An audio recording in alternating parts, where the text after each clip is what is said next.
झगड़ा लड़ाई के दिन राखी से कलाई सजाई के भूल के साल के झगड़ा लड़ाई के दिन राखी से कलाई सजाई के दिन राखी से कलाई सजाई के डीजे सुमित सतीश रैमा साल भर पर आबै छै भाई बहिन के पावन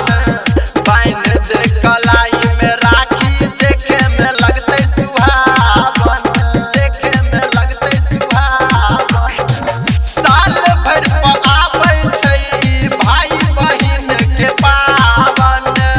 बहन दे कलाई में राखी देखे में लगते सुहावन माथ पर चंदन तिलक लगाने आरती के थाल के आरती देखाना छै रक्षा बंधन बहनी आई गे आई गे भूल के साल के झगड़ा